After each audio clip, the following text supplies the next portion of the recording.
नमस्कार दोस्तों, मैं सोनू शर्मा।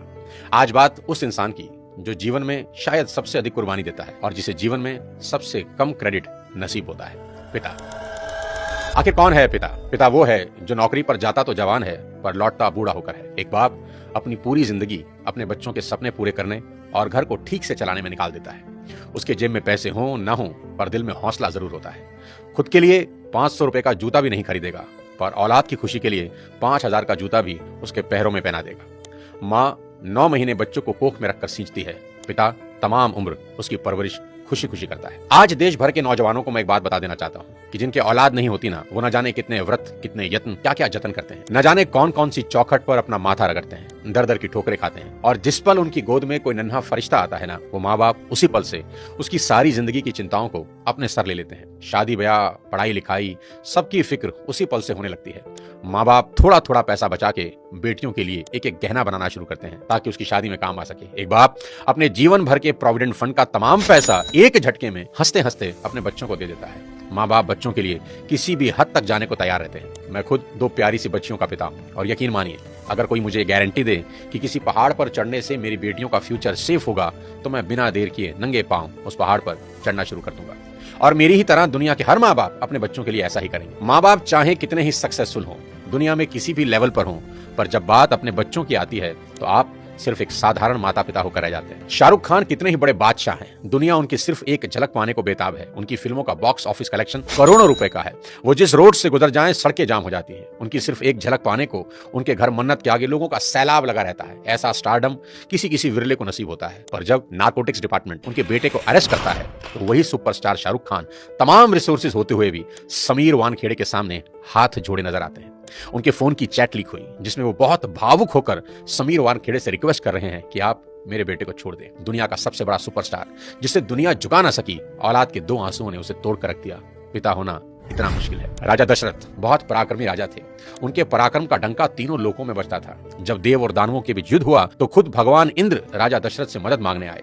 दानवों की सेना जिस राजा दशरथ के नाम से कांपती थी, उन्हीं राजा दशरथ ने अपने पुत्र राम के बिछड़ते ही अपने प्राण त्याग दिए। इतने पराक्रमी राजा भी पुत्र मोह से ऊपर ना उठ सके। पिता होना इतना मुश्किल होता है। महाराजा दशरथ हो या शाहरुख खान और ना जाने कितने ही लोग पूरी दुनिया के सामने कुछ और होते हैं, पर बात जब अपनी औलाद की आती है तो सबकी पर्सनैलिटी के अलग एंगल देखने को मिलते हैं। माँ बाप होना इतना मुश्किल है। सिर्फ पिता ही नहीं, माँ का कर्ज तो मरकर भी नहीं उतारा जा सकता। बच्चे का मलमूत्र माँ बाप के अलावा कौन साफ कर सकता है, और ऐसा वो खुशी खुशी करते हैं। इसलिए शायद भगवान ने माँ बाप की पूजा खुद से भी पहले बताई है। बच्चा बीमार होता है तो नींद माँ को नहीं आती। माँ बड़ी अद्भुत है। वो बच्चे के रोने के अंदाज से समझ आती है कि भूखा है या पेट में दर्द हो रहा है, क्योंकि बोल के तो बच्चा समझा नहीं सकता। प्रसव पीड़ा इस दुनिया के सबसे बड़े दर्द में है जिसे हर माँ खुशी खुशी सहन करती है ताकि एक नवीन जीवन धरा पर आ सके। कहते हैं कि 20 हड्डियों के एक साथ टूटने के बराबर जितना दर्द होता है ना, उतना ही दर्द एक माँ को होता है एक बच्चे को जन्म देते हुए। याद रखना, इस दुनिया में सिर्फ एक रिश्ता बिना स्वार्थ के होता है और वो होता है माँ बाप का अपने बच्चों के साथ। उनको बच्चों में सिर्फ इतना ही इंटरेस्ट होता है कि उनके बच्चे कामयाब बने, नेक बने। इसके अलावा उनका कोई सेल्फ इंटरेस्ट कभी नहीं होता। मेरे को यही लगता है कि माँ बाप आपके पैशन के अगेंस्ट नहीं है, ठीक है? वो बस आपको गरीब नहीं देखना चाहते। आज के इस वीडियो में बात करना चाहता हूँ आज की जनरेशन से और उनके अपने माँ बाप से रिश्तों के बारे में। सबसे पहले मैं ये एक्सेप्ट करना चाहता हूँ कि आज की जनरेशन हर लिहाज से पिछली सभी जनरेशन से बेस्ट है, क्योंकि जितना एक्सपोजर इनको मिला है उतना कभी किसी जनरेशन को नसीब ही नहीं हुआ। मैंने मोबाइल फोन का इस्तेमाल करना शुरू किया जब मैं 21 साल का था। मेरी छोटी बेटी ने फोन और लैपटॉप का इस्तेमाल शुरू किया जब वो 6 साल की। जितना टैलेंट आजकल के बच्चों और युवाओं में देखने को मिलता है, इतना टैलेंट पहले कभी नहीं था। और मैं ये सिर्फ आपका दिल रखने के लिए नहीं कह रहा, मैं दिल से इस बात को फील करता हूँ। आज के इस दौर में 98 to 100% मार्क्स कई स्टूडेंट आराम से ले आते हैं, और अगर कोई 98% और 100% मार्क्स ला रहा है तो किसी को कोई हैरानी नहीं होती। और हमारे दौर में सब सब्जेक्ट के मिलाकर भी कई बच्चों के 100 पूरे नहीं हो रहे थे। तो ये बात तो बिल्कुल तय है कि आज की पीढ़ी में टैलेंट की कोई कमी नहीं। लेकिन कहानी में ट्विस्ट कब आता है जानते हैं? जब बच्चे 14 से 20 साल की उम्र में होते हैं। अब इनके हार्मोन्स जंप करने लगते हैं और इसका सबसे गंभीर असर यह होता है कि ये हार्मोन्स बच्चों को पेरेंट्स से दूर कर देते हैं, क्योंकि इस उम्र में बच्चों को चाहिए आजादी, और माँ बाप वो आजादी देते नहीं, क्योंकि वो जानते हैं इस तरह की आजादी के लिए ये उम्र सही नहीं है। तो पेरेंट्स रोकते हैं, समझाते हैं, उनको पता है ये उम्र फिसलने वाली है। यही वो उम्र है जिसमें फ्यूचर बन भी सकता है और बर्बाद भी हो सकता है। अब यहाँ बच्चों को लगता है कि यही 2 लोग मेरे दुश्मन हैं। यहाँ बच्चे अब माँ बाप से झूठ बोलना शुरू कर देते हैं, चीजें छुपाना शुरू कर देते हैं। बच्चों को अब दोस्तों के साथ रहने में ज्यादा मजा आने लगता है। अपने ही माँ बाप अब दुश्मन दिखाई पड़ने लगते हैं। अगर किसी बात पर माँ बाप डांट दें तो आजकल के बच्चों का एक फेवरेट डायलॉग है, आवर पेरेंट्स आर आउटडेटेड। पापा आप सटिया गए हो। और अगर बच्चे ऐसा कर रहे हैं तो मुझे इसमें कोई हैरानी की बात नजर नहीं आती। ये नेचुरल है, सभी करते हैं। 25-30 साल पहले हम भी यही करते थे और आज के कोई 25-30 साल के बाद इनके बच्चे भी ठीक इसी इंटेंसिटी से ऐसा ही करेंगे। ये साइकिल चलता रहेगा। अरे आपको दिक्कत क्या है हमसे? कम से कम हम कोशिश तो कर रहे हैं ना। बाकी मोहल्ले के लौंडों के जैसे सड़क पे आवारागर्दी तो नहीं कर रहा है, लंठाई तो नहीं कर रहा है। पढ़ाई पे ध्यान दिए होते तो अरे नहीं गया ध्यान पढ़ाई पे। एक और कहानी जो इस उम्र में होती है वो ये कि बच्चे अपने पेरेंट्स से अब नफरत करते हैं और दूसरे पेरेंट की बात खुशी खुशी सुन लेते हैं। यहाँ अपना ही एग्जांपल देता हूँ। आज बहुत लोग मेरी बात सुनते हैं और मानते हैं, दूर दूर से कंसल्टेशन लेने आते हैं, पर मेरी अपनी बेटी को समझाने में मेरे पसीने निकल जाते हैं। कपिल शर्मा के शो में आमिर खान का भी यही प्रॉब्लम है, जो उन्होंने बताया कि सभी स्टार्स के बच्चे अपने करियर की सलाह मुझसे लेने आते हैं, पर मेरे अपने बच्चे मेरी बात नहीं सुनते। बच्चे बात सुने या ना सुने ये मेरी प्रॉब्लम नहीं है, मेरी चिंता कुछ और है, वो बताता हूँ आपको।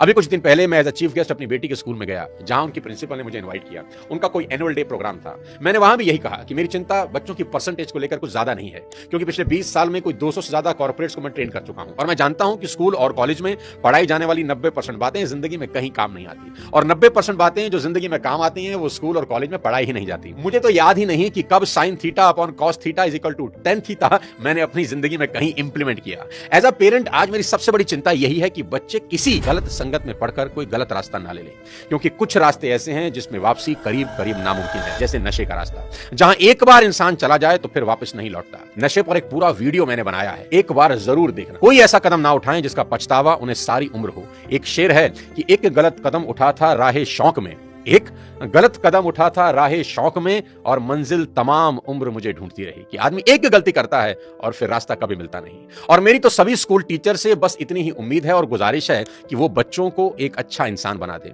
क्योंकि टीचर आज जो पढ़ाने वाले हैं उससे ज्यादा ज्ञान तो गूगल पर एक क्लिक में अवेलेबल है। आज टीचर की रिस्पॉन्सिबिलिटी पहले से कहीं ज्यादा है। वो अपने स्टूडेंट्स को मॉरल वैल्यू सिखा दें, बस देश के लिए कुछ करने का जज्बा उनमें भर दें तो सोने पर सुहागा हो जाए। और अगर माँ बाप के प्रति ग्रेटिट्यूड की भावना उनके अंदर आ जाए तो वो कुछ ना कुछ जिंदगी में कर ही लेंगे। टीचर इंश्योर करें कि बच्चे कुछ भी छुपाएं नहीं और अपनी सभी छोटी बड़ी बातें अपने टीचर से या पेरेंट्स से डिस्कस जरूर करें। उन्हें समझाएं कि अगर कोई भी प्रॉब्लम है तो उसका हल जरूर है।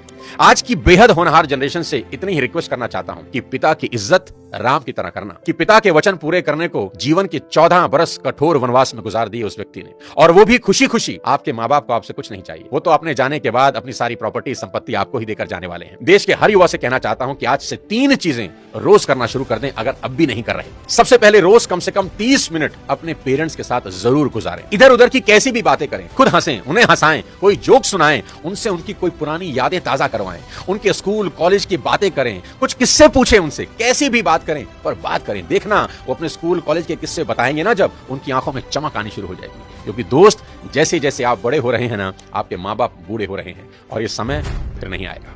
उनके जाने के बाद बड़ा अफसोस होता है कि काश ये कर लेता, वो कर लेता। उनका कर्ज सारी जिंदगी नहीं उतार सकते, पर अपना समय उनको देकर उस कर्ज का इंटरेस्ट जरूर भर सकते हैं। मुनव्वर राणा का एक शेर है कि लौट कर जैसे भी हो ए जाने पिदर आ जाना, लौट कर जैसे भी हो ए जाने पिदर आ जाना, ऐसी वैसी जो खबर सुनना तो घर आ जाना, और वक्त रुखसत हमें इज्जत से सलामी देने, जब डुबोने लगे दरिया तो नजर आ जाना। आस पास ही रहना अपने माँ बाप। दूसरी बात, भूल कर भी उनसे ऊंची आवाज में कभी बात ना करें। उनको कभी यह एहसास ना हो जाए कि अब हम बूढ़े हो रहे हैं, कमजोर हो गए, इसलिए हमसे ऐसे बात की जा रही है। याद रखना, आपकी वजह से उनकी आंख से निकला एक आंसू आपकी तमाम जिंदगी बर्बाद कर सकता है। माँ बाप तो फिर भी माफ कर देंगे, पर वो माफ नहीं करेंगे। तीसरी सबसे इंपॉर्टेंट चीज, बिना माँ बाप के पैर छुए घर से मत निकलना। अपने दिन की शुरुआत उनका आशीर्वाद लेकर ही करना। मैं आपको ये अपने पर्सनल एक्सपीरियंस से बता रहा हूं कि ये एक ऐसा सुरक्षा कवच है जो आपको बड़ी से बड़ी मुसीबत से बचा देगा। दिल से दिए उनके आशीर्वाद को भगवान भी नहीं टाल सकते। बस ये 3 चीजों पर अमल करना शुरू कर देना मेरा दोस्त। मेरा दावा है देवता भी आपको आगे बढ़ने से नहीं रोक पाएंगे। मैं चाहता हूं कि आप इस वीडियो को पूरे देश के नौजवानों को भेज दें, हर माँ बाप को भेज दें। हर माँ बाप अपने बच्चों के साथ बैठकर ये वीडियो जरूर देखें। बच्चे अपने माँ बाप के साथ बैठकर इस वीडियो को देखें।